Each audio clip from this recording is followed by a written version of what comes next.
मौत को समझा है गाफिल इख्तितामे जिंदगी, मौत को समझा है गाफिल इख्तितामे जिंदगी, दर हकीकत मौत तेरे इब्तिदाए जिंदगी। यहाँ हम सब मुसाफिर है वही आखिर ठिकाना, कोई आगे रवाना है कोई पीछे रवाना, कोई आगे रवाना है कोई पीछे रवाना। सूरा अनकबूतेर 57 নম্বর আয়াতে বলেছেন कुल्लु नफ्सिन ज़ाइक़तुल मौति सुम्मा इलैना तुरजाऊन।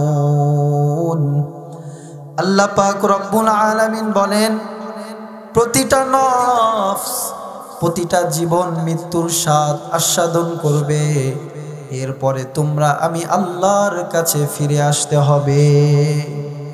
एरपर अल्लाह पाक रब्बुल आलामीन सूरा जुमार मध्य बोलेन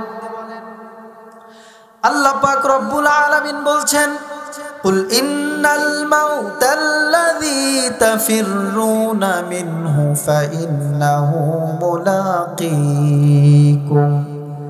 अल्लाह पाक रब्बुल आलामीन बोलेन এই মৃত্যু থেকে তোমরা যতই পালিয়ে বেরাও না কেন শুনো ফাইন্নাহু মুলাक़ীকুম, এই মৃত্যু একদিন তোমাদের সাথে মুলাকাত করবে। এরপরে আল্লাহ পাক রব্বুল আলামিন সূরা আরাফ, এই সূরা আরাফের 16 নম্বর আয়াতে বলছেন কুল লা ইয়ানফাকুমুল ফিরারু ইন ফারারতুম মিনাল মাউত। আল্লাহ পাক রব্বুল আলামিন বলছেন বান্দা শুনো, এই মৃত্যু থেকে যতই তুমি পালিয়ে বেরাও না কেন লা ইয়ানফাকুমুল ফিরার, এই পালানোটা তোমাদের কোনো কাজে আসবে না। এরপর আল্লাহ পাক রব্বুল আলামিন সূরা নিসার ৭৮ নম্বর আয়াতে বলেছেন আইনামা তাকুনু ইউদরিকুমুল মাউতু ওয়ালাউ কুনতুম ফি বুরুজিম মুশাইয়াদা। আল্লাহ পাক রব্বুল আলামিন বলছেন তোমরা যেখানেই থাকো না কেন সেখানেই নির্দিষ্ট সময় মৃত্যু তোমাদের কাছে হাজির হয়ে যাবে। এরপর আল্লাহ বলছেন ফি বুরুজিম মুশাইয়াদা, যদিও তোমরা একটা সুদৃঢ় সুউচ্চ মজবুত কোনো প্রাচীরের মধ্যে থাকো না কেন, এমন প্রাচীর যার মধ্যে একটা পিপিলিকা পর্যন্ত ঢুকতে পারবে না, একটা মাছি পর্যন্ত প্রবেশ করতে পারবে না, এমন সুউচ্চ সুমজবুত কোনো প্রাচীর মধ্যেও যদি তোমরা থাকো মৃত্যুটা সেখানেই উপস্থিত হয়ে যাবে। এরপর আল্লাহ পাক রব্বুল আলামিন সূরা আরাফের 34 নম্বর আয়াতে বলেছেন ওয়ালিকুল্লি উম্মাতিন আজাল ফাইযা জাআ আজালুহুম লা ইস্তাখিরুনা সাআতান ওয়ালা ইস্তাকদিমুন। আল্লাহ পাক রব্বুল আলামিন বলেন প্রত্যেকটা জাতির জন্য একটা নির্দিষ্ট সময় আছে, যখন সেই সময় চলে আসবে এক মুহূর্ত আগেও না এক মুহূর্ত পরেও না, নির্দিষ্ট সময় মৃত্যু চলে আসবে। এরপর আল্লাহ পাক সূরা মুনাফিকুন এর 11 নম্বর আয়াতের মধ্যে বলছেন ওয়ালা ইউআখিরুল্লাহু নাফসান ইযা জাআ আজালুহা। আল্লাহ পাক বলছেন যখন নির্দিষ্ট সময় চলে আসবে তখন কাউকে এক মুহূর্ত অবকাশ দেওয়া হবে না, সুযোগ দেওয়া হবে না। এজন্য এই আয়াতগুলোর দ্বারা আমরা বুঝতে পারলাম মৃত্যু থেকে পালানোর সুযোগ আছে না নাই। জোরে বলেন হয় নাই, আছে না নাই? নাই। মৃত্যু এমন এক বাস্তবতার নাম, যেই বাস্তবতা, যেই মৃত্যু এর সুধা সকলকেই পান করতে হবে, ঠিক কি ঠিক না?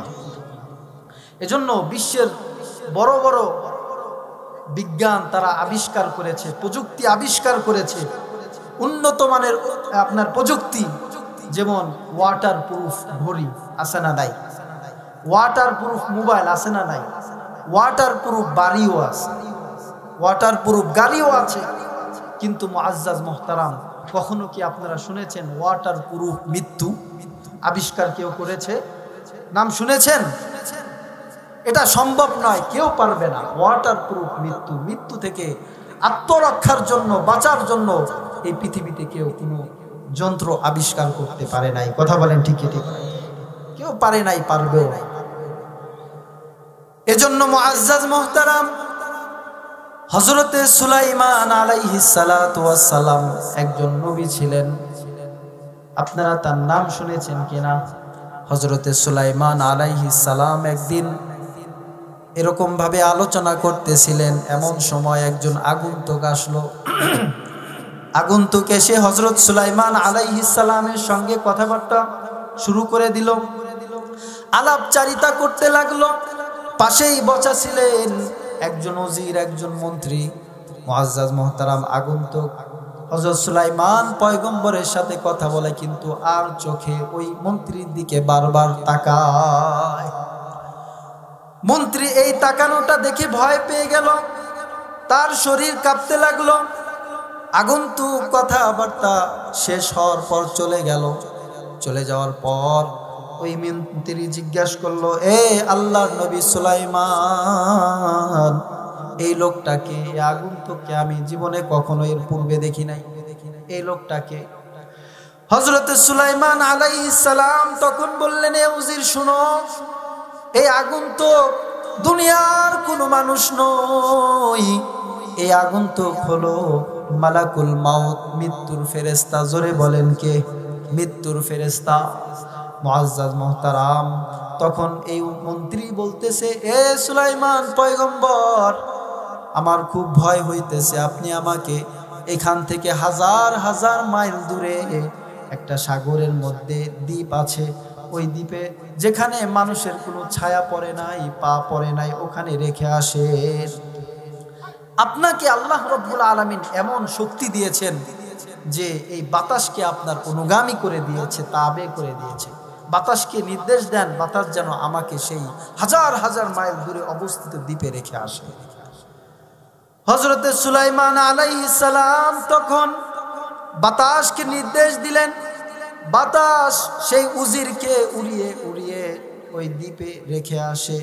মুআজ্জাজ মুহতারাম, যখন এই মন্ত্রী ওই বাতাস তাকে উড়িয়ে উড়িয়ে দ্বীপের মধ্যে রেখে আসে, অবতরণ করে, মুহূর্তের মধ্যেই হযরতে আজরাইল আলাইহিস সালাতু ওয়াস সালাম এসে তার জানটাকে কবজ করে নেয়। এরপর কিছুদিন পরে হযরত সুলাইমান আলাইহিস সালামের সঙ্গে মালাকুল মাউতের সাক্ষাৎ হয়ে যায়। হযরত সুলাইমান পয়গম্বর জিজ্ঞাসা করেন, এ মালাকুল মাউত, কিছুদিন আগে যে তুমি আমার সাথে কথা বলছিলা, দেখা করেছিলা, তখন তুমি এই মন্ত্রীর দিকে বারবার কেন তাকাচ্ছিলা, তার কারণটা কি? মালাকুল মাউত তখন জবাব দেয়, হে আল্লাহর নবী পয়গম্বর সুলাইমান, আমি বারবার এই কারণে তাকাচ্ছিলাম, কারণ হলো আল্লাহ পাক রব্বুল আলামিন প্রত্যেকটা মানুষের মৃত্যু কোথায় হবে, কোন জায়গায় হবে, আল্লাহ পাক সেই লিস্টটা আমাকে দিয়েছেন। মজার বিষয় হলো হাজার হাজার মাইল দূরে একদিন পর যার মৃত্যু লেখা, মজার ব্যাপার হলো সেই 1000 মাইল দূরে যার মৃত্যু হবে, কিন্তু আপনার পাশে সে ওই মুহূর্তে বসা। আমি আশ্চর্য হচ্ছিলাম, হতভম্ব হচ্ছিলাম, হাজার হাজার মাইল দূরে কিভাবে একদিনের মধ্যে ওখানে পৌঁছাবে, কিভাবে পৌঁছাবে যে এখন আপনার সাথে বসা। এজন্য আমি হতভম্ব হয়ে, আশ্চর্য হয়ে তার দিকে বারবার তাকাচ্ছিলাম। পরিশেষে আমি এটাই চিন্তা করলাম যে ওখানে যাওয়ার কাজ হলো আমার, আর আল্লাহ পাক রব্বুল আলামিন তাকে ওই জায়গা মতো নিয়ে যাওয়ার কাজ কার? জোরে বলেন আল্লাহ তাআলা। যখনই আমি ওই জায়গায় গেলাম, মুহূর্তের মধ্যেই দেখতে পেলাম যে বাতাস ওই মন্ত্রীকে উড়িয়ে উড়িয়ে ওই নির্দিষ্ট স্থানে অবতরণ করেছে। যখন ওই জায়গায় বাতাস উড়িয়ে উড়িয়ে পৌঁছিয়ে দিয়েছে, তখন আমি মুহূর্তের মধ্যে তার জানটাকে, রূহটাকে কবজ করে নিয়েছি। এজন্য মৃত্যু থেকে পালানোর কোনো সুযোগ আছে? মরণ থেকে যতই পালাও, মরণ তোমায় লইবে গিরি। যদিও সুদূর আকাশ পানে লুকাও, সে তাই লাগিয়ে সিঁড়ি। मौत को समझा है गाफिल इख्तितामे जिंदगी। मौत को समझा है गाफिल इख्तितामे जिंदगी। दर हकीकत मौत तेरे इब्तिदाए जिंदगी। यहाँ हम सब मुसाफिर है, वही आखिर ठिकाना। कोई आगे रवाना है, कोई पीछे रवाना। कोई आगे रवाना है, कोई पीछे रवाना। এজন্য মৃত্যুটা গাফিল মানুষ, উদাসীন মানুষ, তারা মনে করে মৃত্যু মানে জিন্দেগি শেষ, মৃত্যু মানে জিন্দেগি খতম। আর দর হাকিকতে মৌত তেরে ইবতিদায়ে জিন্দেগি, বাস্তবতা হলো মৃত্যু মানে চিরস্থায়ী জিন্দেগির সূচনা। চিরস্থায়ী জিন্দেগির কি সূচনা?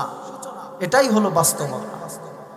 রাসূল সাল্লাল্লাহু আলাইহি ওয়াসাল্লাম বলেছেন, বুদ্ধিমান হলো ওই ব্যক্তি যে নিজেকে নিজে চিনে, যে অন্যের দোষ ধরার আগে নিজের দোষ খুঁজে বের করে। কথা বলেন ঠিক কি ঠিক না?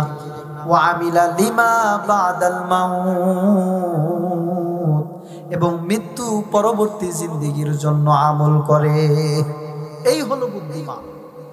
আর ওয়াল আজিজু মান আতবা নাফসাহু হাওয়াহা ওয়া তামান্না আলাল্লাহ, আর নির্বোধ হলো ওই ব্যক্তি যে নিজের প্রবৃত্তিকে, নিজের নফসকে প্রবৃত্তির অনুসারী বানায় আর আশা রাখে যে আল্লাহ তাকে ক্ষমা করে দেবে। ওয়া তামান্না আলাল্লাহ, আর আল্লাহর উপর সে অমূলক আশা রাখে। এই হলো নির্বোধ। মুআজ্জাজ মুহতারাম, এজন্য আমাদের সমাজে বুদ্ধিমানের সংখ্যা খুবই কম, বুদ্ধিজীবীর সংখ্যা বেশি। কথা বলেন ঠিকই ঠিক না? বুদ্ধিমানের সংখ্যা খুবই কম, বুদ্ধিজীবীর সংখ্যা অনেক বেশি। কথা বুঝতেছেন বন্ধুরা? বুদ্ধিমান আর বুদ্ধিজীবীর মধ্যে পার্থক্য আছে। অনেকে মনে করে বুদ্ধিমানও যা, বুদ্ধিজীবীও তা। আসলে তা নয়। বুদ্ধিমান হলো তাদেরকে বলে যারা তাদের বুদ্ধির মাধ্যমে আল্লাহকে চিনে, রাসূলকে চিনে, দ্বীন ইসলামকে চিনে, যাদের বুদ্ধি দিয়ে মানুষ, সমাজের মানুষের উপকার করে, সমাজের মানুষ উপকৃত হয়, এরাই হলো বুদ্ধিমান, যাদের ব্যাপারে আল্লাহ বলছেন উলুল আলবাব। যাদের ব্যাপারে আল্লাহ কি বলছেন? জোরে বলেন, উলুল আলবাব। আর বুদ্ধিজীবী হলো তারা যারা বুদ্ধি বিক্রি করে খায়। যারা কি করে খায়?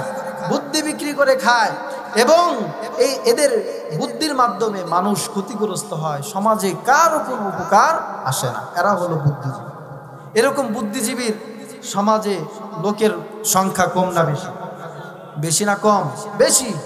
এই যে দেখছেন না, সাম্প্রতিককালে কয়েক সপ্তাহ আগে এক আউল নামের বাউল, এক ফাউল আল্লাহ রব্বুল আলামিনকে নিয়ে কি রকম কটূক্তি করেছে, আল্লাহ রব্বুল আলামিনকে নিয়ে কি রকম ব্যঙ্গ করেছে।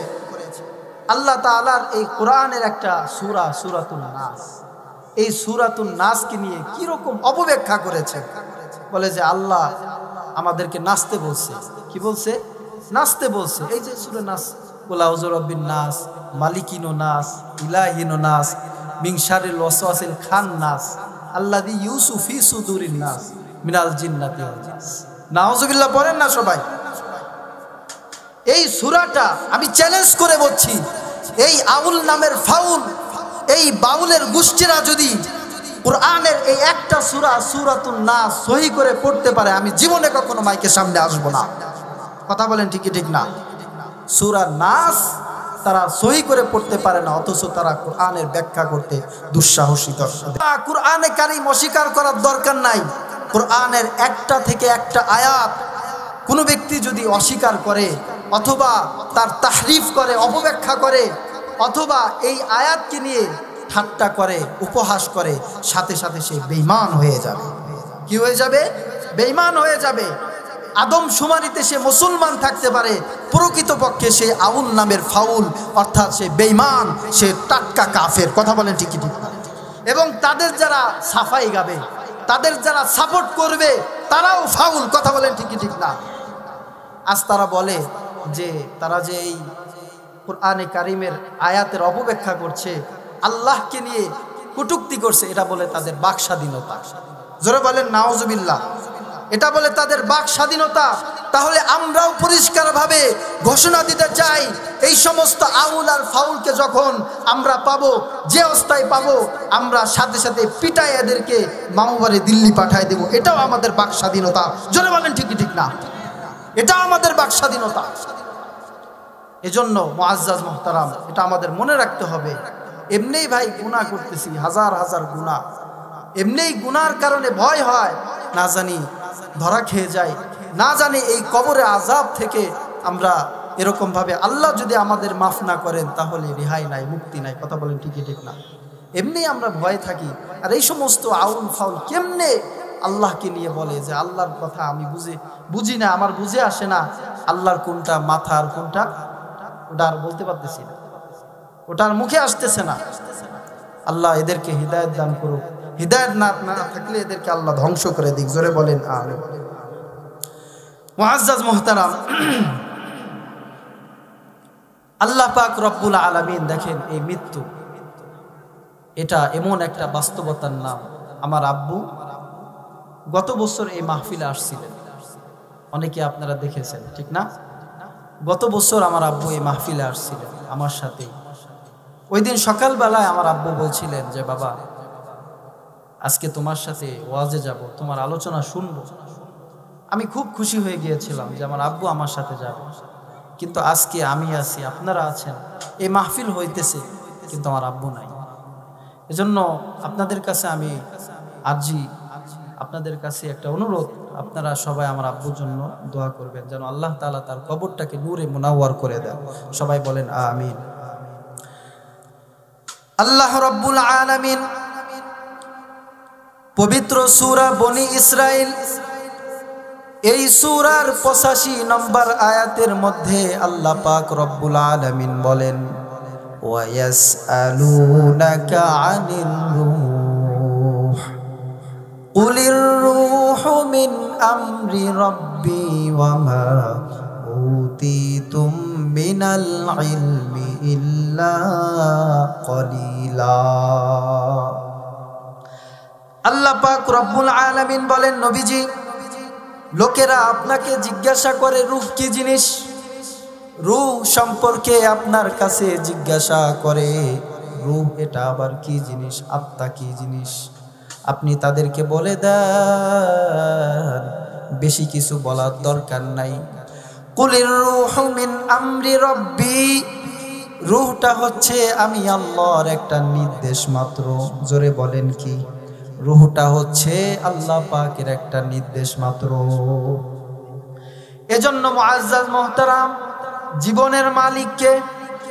জোরে বলেন কে? মৃত্যুর মালিক কে? আল্লাহ পাক রব্বুল আলামিন কোরআনে কারীমের মধ্যে বলেন, কুল ইন্না সলাতি ওয়া নুসুকি ওয়া মাহইয়ায়া ওয়া মামাতি লিল্লাহি রাব্বিল আলামিন। আল্লাহ পাক রব্বুল আলামিন বলেন, নবীজি আপনি বলে দেন, নিশ্চয় আমার নামাজ, ওয়া নুসুকি আমার কুরবানি, ওয়া মাহইয়ায়া আমার জীবন, ওয়া মামাতি আমার মৃত্যু, লিল্লাহি রাব্বিল আলামিন একমাত্র কেবলমাত্র শুধুমাত্র আল্লাহর জন্য। এজন্য মুআজ্জাজ মুহতারাম, এই জীবন কার? এই জীবন আল্লাহর।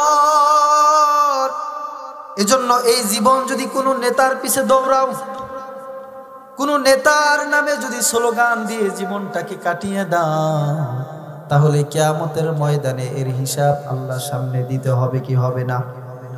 অমুক ভাইয়ের চরিত্র, এই যে নির্বাচন আসতেছে, বললেন অমুক ভাইয়ের চরিত্র ফুলের মতো পবিত্র, নামাজ নাই, একক তো, গাঞ্জা খায়, পাচক তো। আমি এটার মাঝে মধ্যে এইভাবে বলি যে অমুক ভাইয়ের চরিত্র যদি হয় ফুলের মতো, ফুল হয়ে যাবে অপবিত্র। কথা বলেন ঠিকই ঠিক না? ফুলের মতো একজন মানুষের চরিত্র ছিল, তিনি কে? হযরতে মুহাম্মদ সাল্লাল্লাহু আলাইহি ওয়াসাল্লাম। তার চরিত্র ছিল ফুলের মতো পবিত্র। কথা বলেন ঠিকই ঠিক না? আল্লাহ তাআলা যার চরিত্রের সার্টিফিকেট দিয়েছেন, ওয়া ইন্নাকা লাআলা খুলুকিন আযীম, আপনার চরিত্র হচ্ছে খুলুক আযীম, সর্বোত্তম চরিত্রের অধিকারী করে আপনাকে আমি বানিয়েছি। জোরে বলেন না সুবহানাল্লাহ। এজন্য কোনো মানুষের চরিত্র ফুলের মতো হতে পারে না। একমাত্র আমার আপনার নবী, বিশ্ব নবী মুহাম্মদুর রাসূলুল্লাহ সাল্লাল্লাহু আলাইহি সাল্লামের চরিত্র হলো ফুলের মতো। এজন্য মুআজ্জাজ মুহতারাম, এই আত্মা আল্লাহ পাক দিয়েছেন, এই রুহুর মালিক একমাত্র আল্লাহ। এজন্য এই রুহুটা আল্লাহ পাক রব্বুল আলামিন দান করেছেন। মুআজ্জাজ মুহতারাম, আল্লাহ পাক রব্বুল আলামিন যদি চান তাহলে কাউকে ছুরির নিচ থেকেও বাঁচাইতে পারেন কি পারেন না? হযরতে ইসমাঈল আলাইহিস সালামকে আল্লাহ বাঁচিয়েছেন না? বলেন, আল্লাহ যদি কাউকে চান, আল্লাহ রাব্বুল আলামিন যদি কাউকে চান, এরকম ভাবে পানির মধ্যেও বাঁচাইতে পারেন। আল্লাহ পাক রব্বুল আলামিন যদি চান আগুনের মধ্যেও বাঁচাইতে পারেন না?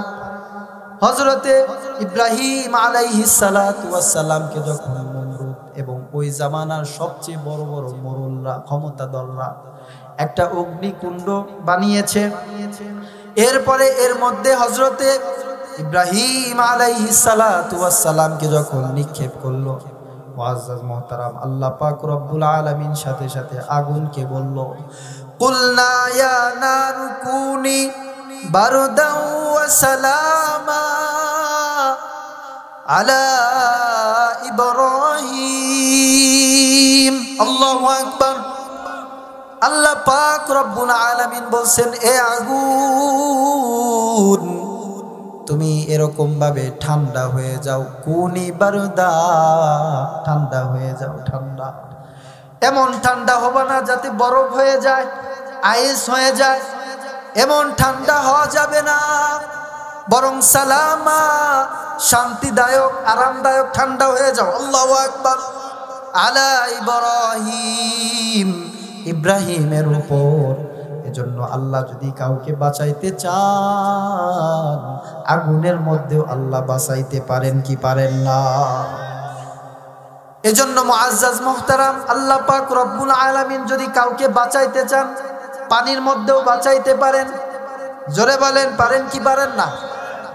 হযরত ইউনূস আলাইহিস সালাতু ওয়াস সালামকে এরকম ভাবে মাছে লুকমা বানায় ফেলছে, ফালতাকামাহুল হুত ওয়া হুয়া মুলিম। আল্লাহ পাক বলছেন, মাছ এরকম ভাবে ইউনূস আলাইহিস সালামকে এরকম লুকমা বানায় ফেলছে, লুকমা বানায় খাইছে। আল্লাহ এখানে বলে নাই তাকে এরকম ভাবে খাবার হিসাবে খেয়েছে। একটা লুকমা কত বড়? এতটুক, তাই না? এই একটা লুকমা বানায় খেয়ে ফেলছে, ওয়া হুয়া মুলিম। এমত অবস্থায় হযরত ইউনূস আলাইহিস সালাম লজ্জিত, অনুতপ্ত। এরপরে লজ্জিত হয়ে হযরত ইউনূস আলাইহিস সালাম আল্লাহ পাক রব্বুল আলামিনের কাছে দোয়া করলেন, ফানাদা ফিজ জুলুমাতি আল্লাহ ইলাহা ইল্লা আনতা সুবহানাকা ইন্নী কুনতু মিনাজ জালিমিন। ফানাদা ফিজ জুলুমাত, আরবিতে একটা শব্দ আছে জুলমাতুন, এর বহু বচন হলো জুলুমাত। আরবিতে বহু বচন হওয়ার জন্য 3 সংখ্যা লাগে, কমাস কম 3 সংখ্যা, 3-এর উপরে লাগে, 3 এবং 3-এর উপরে, সর্বনিম্ন 3। মুফাসসিরিয়ানে কেরাম তাফসিরের মধ্যে লিখছেন জুলুমাত, এখানে আল্লাহ তাআলা বহু বচন আনছেন। তার কারণটা কি? তার কারণ হলো আল্লাহ পাক রব্বুল আলামিন হযরত ইউনূস আলাইহিস সালাতু ওয়াস সালামকে হযরত ইউনূস আলাইহিস সালাতু ওয়াস সালাম তিনটা অন্ধকারের মধ্যে ছিল। একটা অন্ধকার হলো রাতের অন্ধকার, দ্বিতীয় অন্ধকার হলো পানির নিচের অন্ধকার, আর তিন নম্বর অন্ধকার হলো মাছের পেটের ভিতরের অন্ধকার। এমন অন্ধকার যে অন্ধকারে নিজের শরীর পর্যন্ত দেখা যায় না। এমন অন্ধকারের মধ্যে আল্লাহকে ডাক দিয়েছে, লা ইলাহা ইল্লা আনতা সুবহানাকা ইন্নী কুনতু মিনাজ জালিমিন। এই ডাক যখন আল্লাহ তাআলাকে দিয়েছেন, এই তাসবিহ যখন পড়েছেন, আল্লাহ পাক রব্বুল আলামিন দেখেন কি বলেছেন, ফালাউলা আন্নাহু কানা মিনাল মুসাব্বিহিন লালাবিসা ফি বাতনিহি ইলা ইয়াউমি ইউবাসুন। আল্লাহ পাক রব্বুল আলামিন বলছেন, হযরত ইউনূস আলাইহিস সালাম যদি আল্লাহ তাআলার এই তাসবিহ না পড়তেন, তাহলে কিয়ামত পর্যন্ত ইলা ইয়াউমি ইউবাসুন, কিয়ামত পর্যন্ত ইউনূস আলাইহিস সালামকে আল্লাহ তাআলা মাছের পেটের মধ্যেই রাখতেন। এজন্য মুআজ্জাজ মুহতারাম, হযরতে ইউনূস আলাইহিস সালাতু ওয়াস সালাম যখন এই তাসবিহ পড়লেন, লা ইলাহা ইল্লা আনতা সুবহানাকা ইন্নী কুনতু মিনাজ জালিমিন, এরপর আল্লাহ তাআলা বলেন, ফাস্তাজাবনা লাহু ফানাজ্জাইনাহু মিনাল গাম ওয়া কাযালিকা নুনজিল মুমিনিন। আল্লাহ পাক রব্বুল আলামিন বলেন, যখন ইউনূস আলাইহিস সালাম এই তাসবিহ পড়লেন, আমি আল্লাহ তার ডাকে সাড়া দিয়েছি এবং তার যে দুশ্চিন্তা ছিল, এই দুশ্চিন্তা থেকে আমি পরিত্রাণ দিয়েছি। সুবহানাল্লাহ। আল্লাহ রব্বুল আলামিনের তাসবিহ যখন পড়েছে, যেই মাছটি হযরত ইউনূস আলাইহিস সালামকে লুকমা বানিয়ে খেয়েছে, ওই মাছের হজম শক্তি আল্লাহ নষ্ট করে দিয়েছে। অসুস্থ হয়ে গিয়েছে, খাবার খাইতে পারে না, অসুস্থ হয়ে গিয়েছে। আল্লাহ পাক বলছেন, ফানাবাযনাহু বিল আরাই ওয়া হুয়া সাকিম। আল্লাহু আকবার। ফানাবাযনাহু বিল আরাই ওয়া হুয়া সাকিম। মাছ সাথে সাথে একটা দ্বীপের কাছে গিয়ে বমি করে দিল, উগলায় দিল। ওয়া হুয়া সাকিম, এমত অবস্থায় হযরত ইউনূস আলাইহিস সালাম অসুস্থ, তার শরীর দুর্বল হয়ে গিয়েছে, নরম হয়ে গিয়েছে। আল্লাহ বলছেন, ফাআমবাতনা আলাইহি শাজারাতাম মিন ইয়াকুতিন, আমি আল্লাহ রব্বুল আলামিন ইউনূস আলাইহিস সালামের উপর গাছ লাগিয়ে দিলাম, গাছ বের করে দিলাম, মিন ইয়াকুতিন, লতাপাতা বিশিষ্ট গাছ। এরপরে ইউনূস আলাইহিস সালাম এরকম ভাবে কি করলেন, খেজুর খাইলেন, এরপরে আঙ্গুর ফল খাইলেন। যখন খেলেন, খাওয়ার পরে আল্লাহ তাআলা তাকে সুস্থতা দান করলেন। সুবহানাল্লাহ পড়ে। তাহলে রাখে আল্লাহ, মারে কে? মারে আল্লাহ, রাখে কে? আল্লাহ যদি কাউকে বাঁচাইতে চান, তাহলে তামাম দুনিয়ার মানুষ মিলেও তাকে মারতে পারবে না। আর আল্লাহ যদি কাউকে মারতে চান, তামাম দুনিয়ার মানুষ মিলেও তাকে মারতে পারবে না। কথা বলেন ঠিক কি ঠিক না? এজন্য মুআজ্জাজ মুহতারাম, এই পৃথিবীতে নানান বিষয়ের ডাক্তার আছে না নাই? জোরে বলেন, আছে না নাই? আছে। যেমন ইউরোলজিস্ট বিশেষজ্ঞ, কিডনি মূত্রতন্ত্র বিশেষজ্ঞ ডক্টর আছে না নাই? আছে। এমনিভাবে নিউরোলজি, মাথা বিশেষজ্ঞ ডক্টর আছে না নাই? কান বিশেষজ্ঞ, নাক কান গলা বিশেষজ্ঞ আছে না নাই? আছে। এরপরে হৃদরোগ বিশেষজ্ঞ ডাক্তার আছে না নাই? লিভার বিশেষজ্ঞ ডাক্তার আছে না নাই? কিন্তু কখনো কি আপনারা শুনেছেন রূহ বিশেষজ্ঞ কোনো ডক্টর আছে? কথা কয় না? আছে? নাই। থাকবে কিভাবে? কারণ এই রূহ দেখা যায় না, ছোঁয়া যায় না। এই রূহ শুধুমাত্র কেবলমাত্র আল্লাহর একটা নির্দেশ মাত্র। সুবহানাল্লাহ, সুবহানাল্লাহ। যাই হোক মুআজ্জাজ মুহতারাম, আল্লাহ পাক রব্বুল আলামিন যে কথাগুলো আমি বললাম, আমাকে প্রথমে আল্লাহ তাআলা আমল করবার তৌফিক দান করেন, সাথে সাথে আপনাদেরকে আমল করবার তৌফিক দান করেন। আমিন। ওয়া আখিরু দাওয়ানা আলহামদুলিল্লাহি রাব্বিল আলামিন। আসসালামু আলাইকুম ওয়া রাহমাতুল্লাহি ওয়া বারাকাতুহু।